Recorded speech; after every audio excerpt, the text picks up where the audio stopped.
everybody, this is Johnny S with another R6 vlog. Today's topic, we're going to talk about how to lean your bike more whilst simultaneously minimizing the risk involved, because as everybody knows, lean equals risk. Why would you want to do that? Well, to start off, familiarizing yourself with your motorcycle. What can your motorcycle do? It is important. If for no other reason, and that alone, it doesn't hurt to know. So, a little bit of introduction about me. My name is Johnny S. I live in Greece, Athens. I grew up most of my years in Australia, my teenage years, hence why I'm speaking in Greek. I'm married. I'm a father with a 7-year-old little boy. And we're living in Greece. I'm on top of an R6, Yamaha R6 2006 moto. I've got it for 14 years. 6 of those years it was not driven, let's say, full-time. It was on the side. So out of the 14 years, half of those years has been full-time riding this thing in all conditions, with the exception of the track. I have not taken this bike to the track, and you know, I would like to do so someday, but it is something that I am very skeptical, because there's a cost involved, there's a danger involved, there's many things as such involved. So that was a little introduction about me. So let's get into a topic of discussion. I hope you can hear me because it's really windy out here. We're going to talk about how to lean more, as I previously mentioned. So there's a couple of points that I'm going to go through. There's around 6 points, 5 actually, and more of an overcap, let's say, of the last one. And a disclaimer here that I wanted to let everybody know is that you're trying not to do something just for the sake of doing it. You're trying to do it in order to understand and better familiarize with your bike. And in our case, what better bike to actually do it than our R6, Yamaha R6. So this is a beautiful, beautiful bike. I do have, I believe, enough experience, and I have tested a couple of things, with the exception of being off the track. So on the track, obviously, okay, I have not gone, and I would like to go at some point of time, but you know, it's not as easy as it seems. And the older you get, the more fear you get and everything. So let's get straight into our topic, and the 3 elements in order for you to get better. So the 3 elements in order for you to get better on your bike, on this bike, on any bike, is beginning with understanding. So you gotta understand your bike, you know what I mean? You gotta know what it's about. You gotta respect your bike. If you don't respect it, it's gonna kill you for sure. And you're going to by understanding, you're going to get familiar with the mechanics, the intricate components which make something work. How does a bike turn? What determines the grip? What is grip? How do tires work? And so forth and so forth. I know that some of these might be some common, let's say, topics, and most people might say that, yeah, we already know this and so forth, but there are quite a few people that, you know, do not know about these things. So I would like to mention them in order for everybody to sort of know. So we begin with understanding, and that's, sorry for the background noise. We begin with understanding our bike. We begin with getting knowledge of what it is that we're talking about. Then we go into practice. Practice can mean experience. It can mean repentance. It can mean familiarizing better with what you know, the knowledge. So it's a different thing of knowing something and applying something. You know what I mean? That's why you need knowledge. And then we go into the last component, which is a derivative of the previous 2, which is basically getting your confidence up. Getting your confidence up on a bike such as this is very detrimental, especially if you're going to start leaning. Super sport bikes are very, let's say, intense when it comes to actually using your body movement, your body position in order for the bike. I'll put it in a different way, much more simpler way. These bikes are designed for them to lean more, and hence they use this type of design and this type of methodology of driving in order for them to do what they're designed to do. With a cross and off-road, there's a different mentality, different approach, different driving techniques. So each bike has its own thing, you know what I mean? Don't think about one thing as being just one. So let's begin with number 1. So number 1, tires. You have to really know your tire. I'm wearing at the moment a Metzeler M5. It's a 2 compound tire, meaning the middle component and the side components are two different, they have different hardness and different characteristics. The middle is a little bit harder than the softer which is on the side, and that's to give durability, and this is to give grip. So you gotta know your tire, okay? When it comes to tires, one of the things that I've seen people that really not talking about is the profile of the tire. You will never hear a lot of people talk about the profile. They'll talk about the brand, they'll talk about the type, and in some cases they will not even mention that. You know, I mean, you'll ask them what tire you're wearing, and they will say like, hey, I don't know. I took it and I got the best price, the best deal that there was. Fair enough, because all tires do have sort of, let's say, most of the tires, let's say, on a specific price range, they do have good technologies and they provide different things. But if you don't know the characteristics pre-purchasing them, then you're really getting yourself into something that you're just surprised to be in. So one of the things that nobody talks about is profile. So what is profile? Profile is the shape of the tire. So let me move a little bit like this. So the shape of the tire, meaning the curvedness of the tire. This is a U-shaped profile, and most tires on the road are U-shaped. There's a V-shaped, which means it's higher on this. So if you think about it, instead of being like this, it's more like that. Now the V-shape is more for racing, meaning that it's going to be able to lean quicker because there's less distance to travel at this point here, but and also it's going to have more grip. So because it's a V-shaped, when you're on the side of the tire, there's a bigger patch of contact, and you're going to hear the patch of contact many times. You got to get familiar with it, because the patch of contact is what is keeping you safe on the road. So the profile is number one. You know what I mean? You're not going to find a V-shaped, or you should not find a V-shaped, or even if you do, it's not recommended, because it's a little bit more unstable when you're going on the straight, because like I said, there's less tire touching, and it will wear faster also. So it's not recommended. That's why I'm saying you got to understand what you're doing and why you're doing that for. So number one is, like I said, the profile of the tire profile. Number two, tire pressure. Tire pressure is very important. Tire pressure determines how the tire will behave on different temperatures as you're riding it. What I'm doing on my tires, I'm running around 32 at the front and 36 at the back. It's on the low end. You will see sometimes they're around 36 at the front and 42 at the back. These vary depending on the tire, on the bike, on the temperature, on the weather, on the season, where you're going to drive it, how hard you're going to drive it. So if I'm a type of person that is braking heavily, accelerating heavily, doing that all the time, then I'm better off going on the lighter side. What can happen if you get the tires wrong? Well, one of the things that can happen is you can get something which is called the cold tear or the hot tear. They basically mean the same thing. It's that the temperature is not the right temperature, therefore the tire starts tearing apart, and you will see them somewhere in MotoGP and in other sort of races where you will see some wrinkles. So there will be wrinkles on top of the tires, either on the side, and that's called a tear. You don't want to do that, you want to avoid that. Also, having the wrong tire pressure is going to introduce other problems when it comes to the actual flexibility of the tire, let's say. And as temperature increases, so does the tire pressure. Therefore, you're going to have less patch. And there's always, let's say, kind of a balance here between being conservative and being grippy. If you tend to go a little bit on the lower side when it comes to the grip, you on the lower side of the temperature, you usually get a little bit better grip. But don't think that, okay, I'm just going to go low. There has been cases where people that go on the track, they put the tire pressures as low as 20s, on the 20 something.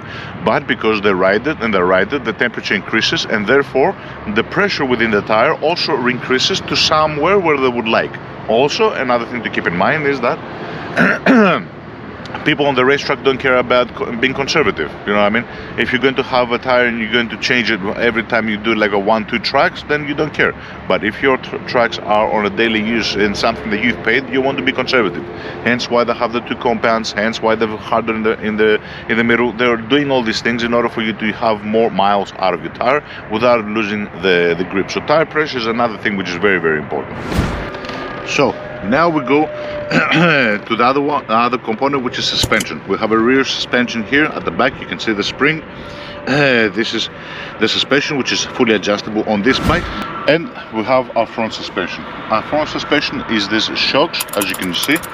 They start from the top of the bike up here and they go all the way here. They're housed within the brake calipers, and their job, both the front and the back, is to provide traction, as much traction as you can get. The rebound, the compression rate, the stiffness, the hardness, every single one of these components, without going into too much detail, plays a huge role when you're leaning over your bike. How fast you can lean it up, at what speeds can you do this, how stable will it be while you're leaning over, and so forth. So I will suggest to keep it short. When you're going to go, get a professional to tune the suspension, especially if you're interested in learning the limits of your bike and so forth, to tune the suspension as per you, as per your body weight, as per your bike, as per all this. From the factory, you cannot get all these things to be pre-configured. It's obvious. Another thing that we're going to talk about is body position. Body position is very, very important. Whilst you're driving, whilst you're sitting on the bike and so forth. You don't want to be too close up on the tank. You want to leave some room in between. You want to have both feet on your bike, and you want to be tightly gripped around, at least when you're going on the straight. You want to be on the proper position, meaning you have to be leaned over with relaxed hands and not tightly gripping on the grips. I can obviously not show you everything that I want to show you because, you know, I'm not on the road, let's say, at the moment. And one thing that I will mention here is you thinking you're doing something in comparison to you actually doing something is two totally different things. So that's where the experience component comes in. Understand what I'm saying here, understand how it works, but to actually do it, it's a little difficult. I'll give an example. When you're leaning the bike over, you're trying to minimize the lean angle. So your point is to have the bike more upright, let's say, whilst you're leaning your body over. Fair enough, you know how to do this, and you learn it, and you have it in your mind, but it's the difference things between knowing it and doing it. One of the things that I was doing wrong for many years is I was not leaning over as such, over on the bike, meaning off-centering myself. I was rather going towards like this, and I still do it many times. Your point is not to load the front of the bike and introduce more pressure on the steering wheel. Your purpose is to off-center the gravity of the bike, meaning that you have to be on the side of the bike. So perpendicular to the bike and not parallel to the bike. Try to shift your weight in a perpendicular way. Try to shift your weight this way or that way, rather than shifting forward or backward. Obviously, forward and backward, if you wanted to preload the springs with additional sort of pressure, let's say, and therefore grip, can be desirable on many instances. But in general, try to understand what you're doing. You're not hanging off your bike just to look cool and just scrape your knee. The reason why you're doing this is not because of that. You know what I mean? You're trying to minimize the lean angle, and that's the whole point of why you're leaning on your bike. You know what I mean? And you want to minimize the lean angle in order for you to have better acceleration and get on the throttle as fast as possible. Meaning that you have to also give yourself a limit.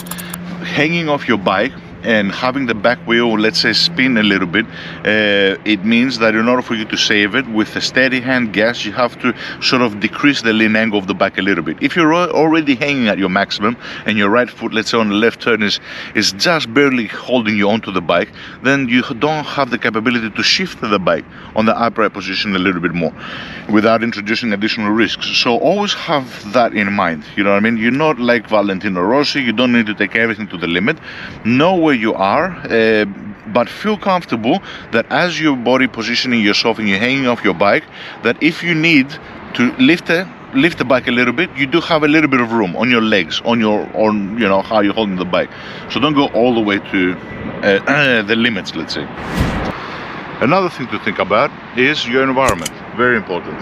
Environment plays a huge role. To keep it simple, in a small phrase, I will say, practice these things on track. Don't go off on the road and try to experiment with things as such, because you cannot predict the conditions which even on the track you cannot predict these conditions, but at least you can minimize the risk because there's a more of a constant, let's say, variable when you're on the track in comparison to when you're on the road. On the road there might be irregularities on the surface, there might be oil spills, there might be animals, pedestrians, vehicles and so forth. And in the case that you do go off on the road, God knows where you will end up. You'll end up on the bars, you'll end up split in half. I don't want to get a little graphical, there's no telling. On the track, which again is dangerous, you can break bones, you can do many things, you can even become paraplegic. But at least there's an open area for you to slide. There's a gravel.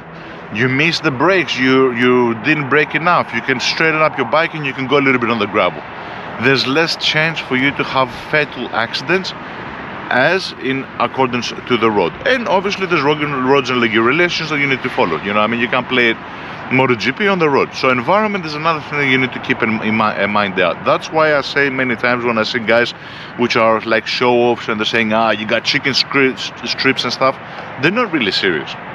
They're not really serious. You know what I mean? That just shows me that you're just taking unnecessary risk just to show off. You know what I mean? That's why I'm not all for that. You know what I mean? I've known people that have taken their bikes on the track, and I'm talking about good track riders, and when you see them, their street tires that they're wearing on their bike, there's chicken strips. You know what I mean? Because they realize that that is not a place to actually try and test these things.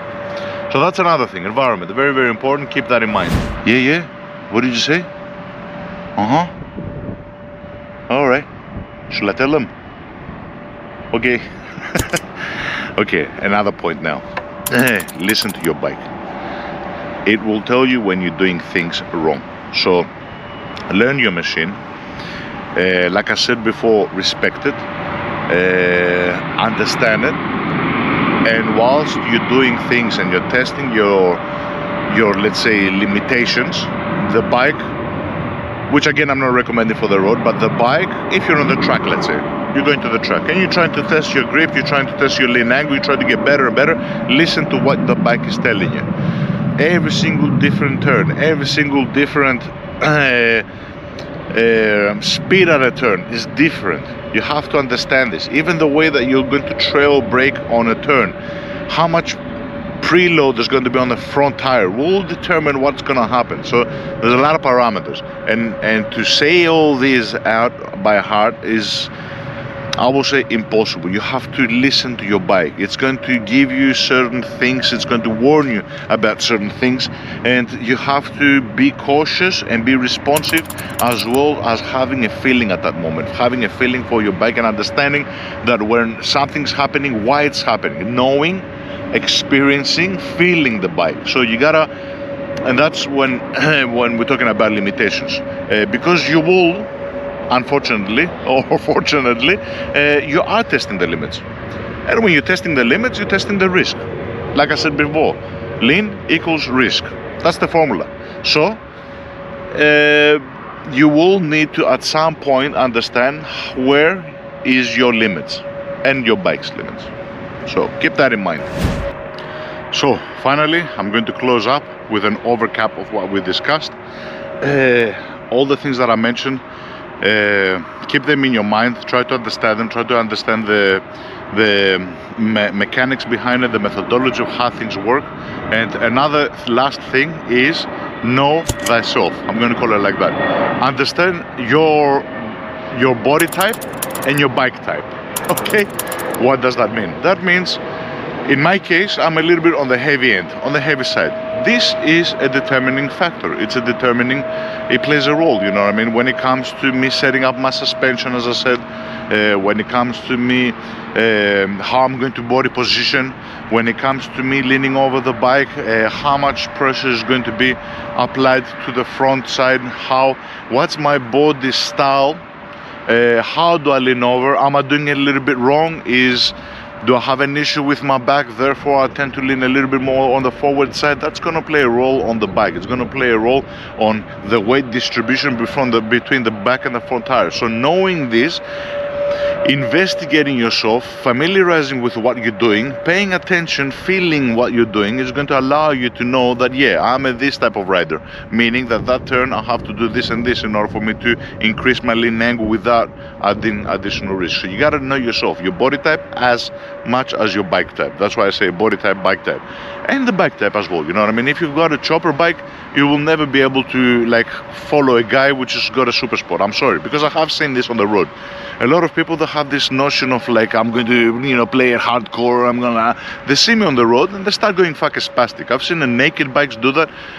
We've gone on the road, and my bike is got a different design. You know what I mean? The foot pegs are a lot higher. It's got much more clearance. It's much easier for me to throw it from side to side. And I see other people that were trying to have a friendly ride, and they're following me, but they're putting themselves in danger, in risk. And because most of these guys are guys that I do know, I know how many years they have on the bike.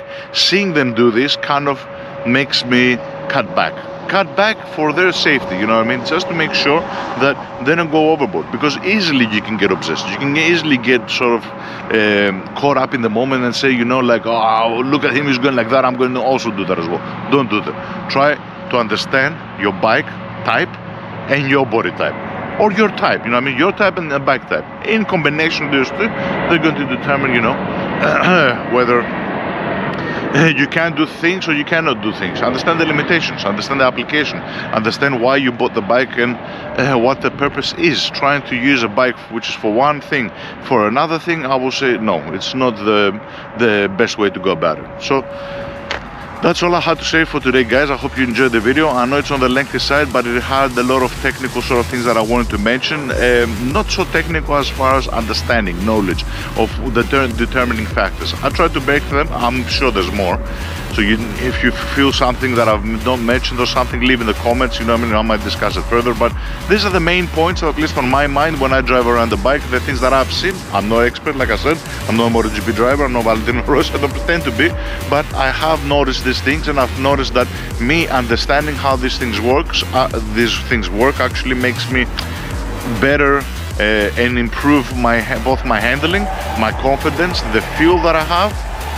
So it's very, very important. Anyway, I'd like to thank everybody. I hope you liked the video, and I'll bid you goodbye. Goodbye.